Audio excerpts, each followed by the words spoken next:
باللہ من الشیطان الرجیم بسم اللہ الرحمن الرحیم۔ میں اعجاز گوندل صدر اسٹیٹ یوتھ پارلیمنٹ پاکستان آپ سے مخاطب ہوں۔ اللہ تعالیٰ کی حمد و ثنا، درود پاک نبی پاک صلی اللہ علیہ وسلم و آل رسول پہ پڑھنے کے بعد علامہ اقبال کے اس شعر سے شروع کروں گا۔ افراد کے ہاتھوں میں ہے اقوام کی تقدیر، افراد کے ہاتھوں میں ہے اقوام کی تقدیر، ہر فرد ہے ملت کے مقدر کا ستارہ۔ سب سے پہلے میں شکریہ ادا کرتا ہوں قائد محترم شہیر حیدر سیالوی صاحب کا، جنہوں نے مجھے اس قابل سمجھا، میری پرورش کی، مجھے سکھایا اور آج مجھے ایک اہم ذمہ داری سے نوازا۔ اس کے بعد تمام عہدیداران اسٹیٹ یوتھ پارلیمنٹ، تمام ممبران اسٹیٹ یوتھ پارلیمنٹ اور خاص طور پہ ہماری مائیں بہنیں جو کہ اسٹیٹ یوتھ پارلیمنٹ میں ہمارا حصہ ہیں، ان تمام کا شکریہ ادا کرتا ہوں۔ اور میری ایک درخواست بھی ہوگی آپ سب کے ساتھ کہ میرا دستے بازو بننا ہے۔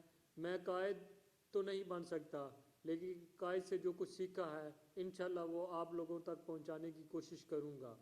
اسٹیٹ یوتھ پارلیمنٹ جس کی بنیاد 2016 میں رکھی گئی تھی اور اس وقت میں نے اس کو ایز اے ضلعی صدر جوائن کیا تھا، کبھی سوچا ہی نہیں تھا کہ اس طرح ہم اس کی رہنمائی بھی کریں گے، لیکن یہ سب کچھ مجھے محنت کے بدولت ملا ہے۔ یہی میری گزارش ہوگی میرے تمام سننے والوں سے کہ آپ محنت کریں تاکہ کل آپ میری جگہ پہ آ کے اس ذمہ داری کو سنبھال سکیں۔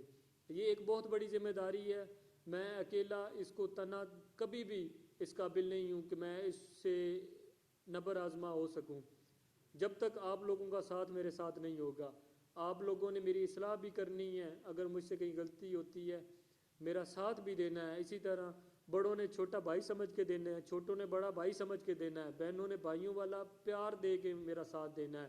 انشاءاللہ وہ وقت دور نہیں جب یہ اسٹیٹ یوتھ پارلیمنٹ دنیا اسلام کی سر بلندی میں اپنا اہم کردار ادا کرتے ہوئے اس کی رہنمائی کرے گی۔ آخر پہ ہمارا نصف العین اللہ رسول محمد ہے۔ پاکستان ہمیشہ زندہ باد۔